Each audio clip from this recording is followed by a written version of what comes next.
காஞ்சிகேத்தன் பேசுகிறேன். Happy Friday. எப்படி இருக்கீங்க எல்லாம்? மேடம் வெளியே பிஸியாக இருக்காங்க. அதான் நானே வந்துட்டேன். இது ஹால் கிடையாது, பெட்ரூம் வந்தாச்சு. ஏன்னா கிச்சனில் வேலை நடக்குது, அதான் விஷயம். ஓகேவா?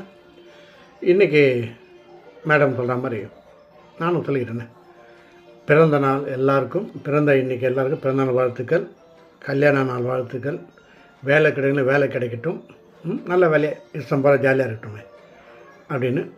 அது பரீட்சையில் படிக்கிறவங்களுக்கு அவன் படித்த கேள்வியாக கேட்டால் நல்லாயிருக்கும், அதான் விஷயம். ஓகேவா?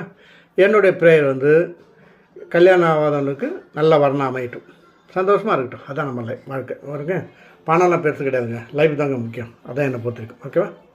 இன்றைக்கி நம்ம வீட்டில் டிஃபன், இந்த ஹோட்டலில் போனால் மினி டிஃபன் கொடுப்பாங்க, ரொம்ப விரும்பி சாப்பிடுவோம். இன்றைக்கி அது மாதிரி எங்கள் வீட்டிலே மினி டிஃபன் தான். என்னென்னு பார்க்குறீங்களா?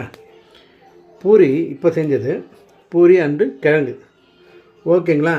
இது நேற்று நைட் இட்லி செஞ்சாங்க, அது மீதி ஆயிடுச்சு. ஸோ அவர் இட்லி உப்புமா மாறிட்டார். இவர் சாதம் வடித்தாங்க, அது மீதி ஆயிடுது. ஸோ அவர் டைகர் ரைஸாக ஆகிட்டார், புளி சாதம் அப்படின்னு. ஏன் ஹோட்டலில் தான் மினி டிஃபன் வச்சு ரேட் போட்டால் வாங்கி சாப்பிடும், நம்ம வீட்டில் செய்யலாமே. மினி டிஃபன் ஒரு 7 டிஃபன் வைப்பாங்க, இட்லி, தோசை, பூரி, பொங்கல், அப்படி இப்படி சம்திங். நம்ம வீட்டில் 3 வச்சோம், பாதி மினி டிஃபன் அப்படின்னு. ஓகேங்களா? இதெல்லாம் வீட்டில் பசங்க வரும்போது அப்படி இருக்கும்போது தான் கொஞ்சம் ஹெவியாக இருந்தோன்னா மீதி நம்ம சாப்பிட்றதுக்கு நல்லாயிருக்கும். இல்லாட்டி இன்றைக்கி பூரி கிழங்கு மட்டும்தான் கிடச்சிருக்கும். இல்லை பூரி கிடையாது, இன்றைக்கி யாரும் உப்புமா பண்ணியிருப்பாங்க. பசங்க ஒரே கொஞ்சம் விருப்பப்பட்டு அதை செய்கிறாங்க, தான் விஷயம். ஓகேவா? அப்புறம் இந்த ஜிஎஸ்டியை பற்றி சொல்கிறாங்க. நேற்று கூட ஒன்று படித்தேன். பர்ச்சேஸ் பண்ணுறாங்க, தீபாவளி பர்ச்சேஸ் பண்ணுறாங்க. இப்போது குறைஞ்சது ஒரு 5000 ரூபாய்க்கு வாங்குவாங்க. அதாவது அவங்க வசதி தகுந்த மாதிரி. அது மாதிரி வாங்கும்போது அந்த பில்லை 2ஆக பிரித்து போடுன்றாங்க. 2500 2500 போடுங்க, அப்போ தான் 5% ஜிஎஸ்டி வரும். நீங்கள் மொத்தமாக 5000 ஒரே பில்லாக போட்டிங்கன்னா 18% ஆகும்னு சொல்கிறாங்க. இன்னொரு சேனலில் சொல்கிறாங்க அப்படிலாம் கிடையாது, அது துணிக்கு தகுந்த மாதிரி தான் ரேட் பிரியுன்றாங்க. அது எப்படின்னு எனக்கு தெரில. நான் நேற்று வாங்கிட்டேன், ஆனால் நம்ம அந்த அளவு போல் 5% தான் வந்த மாதிரி எனக்கு தெரியுது, அதான் விஷயம்.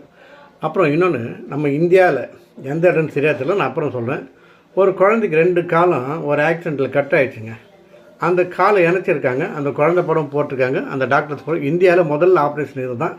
கேட்கும்போது ரொம்ப சந்தோஷமாக இருக்குது. குழந்தை அழகாக இருக்குது, கால் செட் பண்ணிட்டாங்க. இனி அது குழந்தை வளரலாம், அந்த காலும் செட் ஆகிடும். கொஞ்சம் ப்ரே பண்ணிப்போமே நம்ம. ஓகே?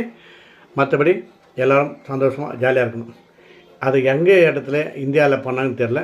பெரும்பாலும் பெங்களூரில், டெல்லி, எங்கேன்னு தெரில, அது அப்புறம் சொல்கிறேன். ஓகேவா? மீண்டும் சந்திப்போம். பிஸியாக இருக்கேன், அதான் விஷயம். ஓகேவா? மேடம் கூட எனக்கு நீங்களே சொல்லிட்டுங்கன்னாங்க. மேடத்தில் நானும் சொல்லிக்கிறேன். ஓகே? லைக் பண்ணுங்கள், ஷேர் பண்ணுங்கள்.